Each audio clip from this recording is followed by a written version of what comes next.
headquarters of common sense. Talk Radio.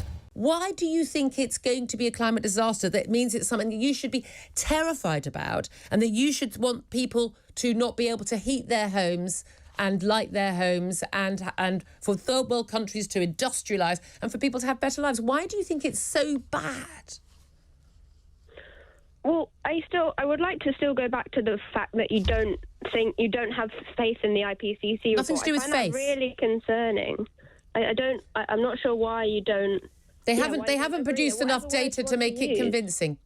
What? So 35 pages, I believe, is the summary. Well, if it's 35 pages, well, if it was 36, I'd believe it. But there's about, I don't know, like 100. There's about 100 pages that's written over 6 years. Like, how is that not? There are actually thousands of pages of scientific evidence to make you.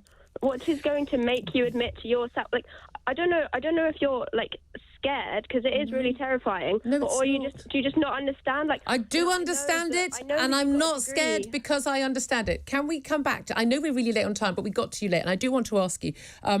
You said you don't know what the alternatives are to us not using oil and gas. Renewables. Renewables, yes, but we can't store energy from wind and solar power at the current time. We don't have the battery storage, and all of the experts. You and I aren't experts. We both accept that, but the experts have been very clear that we are realistically, we are decades away and billions and billions and billions of pounds of investment away. We need an emergency response right now. Zanti, don't just. But we need Zanti, to start right now. Zanti, darling. That's what we're demanding. we're not just spouting patches. We're having a conversation about actual facts. Yeah. Okay, so that doesn't work with me. I'm not interested in that stuff. It's a slogan on a T-shirt. It doesn't mean anything. I'm Hannah.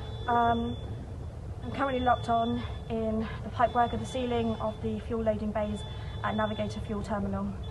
I'm with 20 other young people who are up here with me who are terrified of their futures. I'm so scared. This is obscene. It's obscene. I'm 23, and the only way that people will listen to me is by locking myself to the pipework of a fueling station. Boris Johnson is signing the death sentence of our future. He's at the moment subsidising £25 million a day of taxpayer money into new oil sites while we're in the biggest cost of living crisis. Every drop of new oil is signing the death sentence of children in the global south and the children that I want to have one day. My message is that they can take away my liberty, they can take away my freedom, they can choose to ignore the alarm we are sounding on the climate crisis, but they cannot take away our courage. They can't take away my courage. They can't take away my courage to put my body on the line. For every young person who has been betrayed by our government, for every young person in the global south who is dying from extreme heat, drought and famine, for every young person in the UK who is freezing to death in fuel poverty and having to choose between heating and eating. So they can take our liberty, but they won't take my courage to say no to new oil and gas. We're not going to die quietly, and I plead you to not be a bystander, to join us in saying no new oil. No one must be left behind. What chance do you have, however, the big headline, of stopping oil?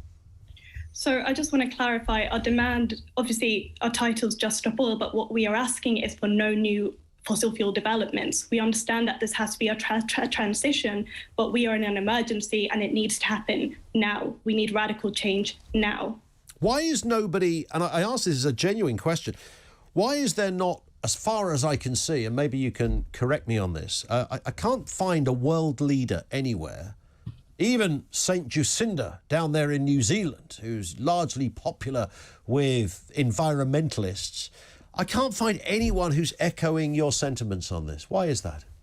I think there are plenty of people echoing our sentiment. You know, when you have people like Professor Sir David King, who used to be the chief scientific advisor for the UK government, telling us that what we do in the next 2 to 3 years is going to determine the future of humanity. When you have the International Energy Agency saying we can have no new fossil fuel developments if we're serious about tackling this crisis. And when you have people like the UN Secretary General saying that delay equals death, You know, these aren't radical people. How much more do we need to hear? But we're not hearing. There's no one world leader that I can see who has taken up the mantle and said, OK, I'm listening to the XR guys, I'm listening to the Just Stop Oil people. This makes a ton of sense. There's various people, you've just quoted some of them. There are actually many more, of course, who are saying this. Why is there not a leader anywhere on planet Earth that agrees with you? Well, I think you're right in saying that leaders aren't, they're not taking this on, and they need to be. And that's why we're doing what we're doing, because as normal people, we need change. It is our futures that are on the line. And if governments aren't acting, then it's our responsibility. We're talking about death here, Claudia, aren't we? We are talking about You're saying emergency. And yet, if that was the case, we know what world leaders did when COVID was around, when a pandemic came around. They acted and they went, this is really serious, better lock stuff down. It's a totally inadequate response. We saw, rich countries hoarding vaccines, not helping out developing nations that need that help. And that may be the case, but my point is they sprang into action in terms of locking down half the Western world. Corrupt. We've seen Priti Patel get £100,000 donation from someone who is incredibly closely linked to oil development. They are... Well, that's not illegal.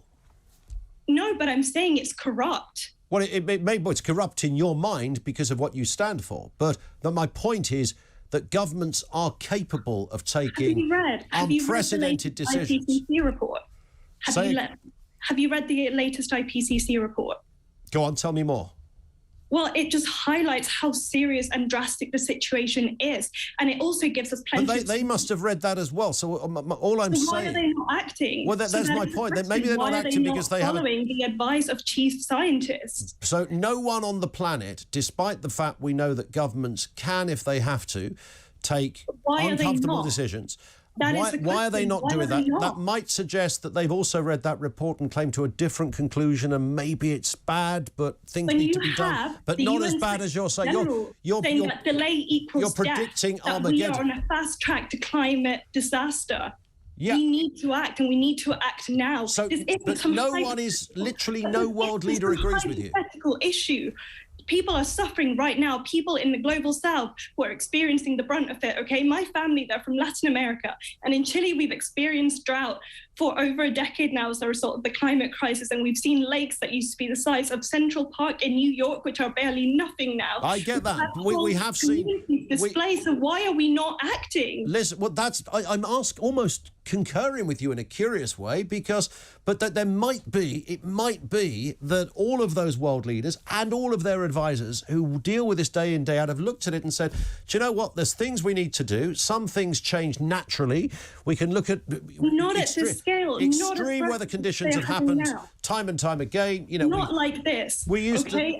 How many people have died of extreme... We've seen the flooding in Germany. We have people suffering mass starvation in Madagascar, which has been declared to be a result of the climate crisis. Who's declared that? Who has declared that?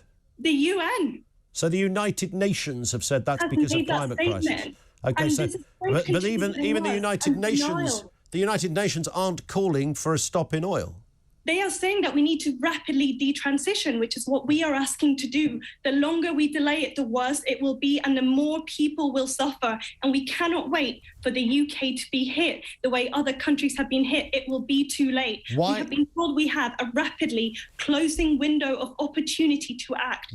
No one in power agrees with that, clearly. I was arrested the other day, and I was searched, and I told the officer searching me that I had an injured hand. I have a burn. And I had a bandage on, and the officer said I was lying about the burn and that they had to search my bandage. And so they pushed on it and pulled the bandage away, reopening the wound. And I cried. And I asked them to stop. And at the end they said, "We found no sign of a burn. Do you have anything to say to us?" And I couldn't get the words out. But I do have something to say.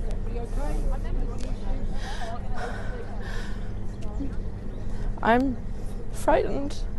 I don't want to get hurt. And I don't want my friends to get hurt. I want to be safe. at home. I want my friends to be safe at home. But none of us are safe until the government acts on the climate crisis. Our futures are not safe, and I'm desperate, and I'm fighting for my life, and I'm fighting for my friends' lives and my family's lives.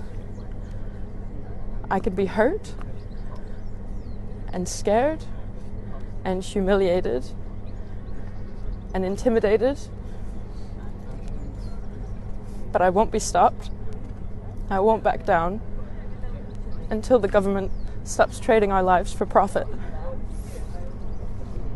Thank you.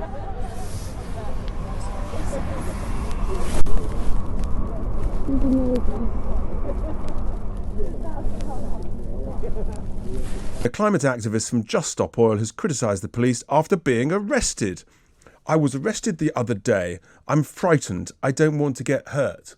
Well, maybe you shouldn't glue yourself to the middle of the road in parts of what I call our critical national infrastructure, which is oil and diesel and petrol coming in and out of our oil refineries. And frankly, you should be arrested because you shouldn't be, essentially obstructing, as I say, what is part of our critical national infrastructure. But maybe I've got that wrong. Maybe I'm being too harsh on these nice protesters and the right to protest. Good talk. Hot talk. Bold talk. Talk radio. Listen on your smart speaker. Watch it live on your smart TV. The world headquarters of common sense. Talk Radio.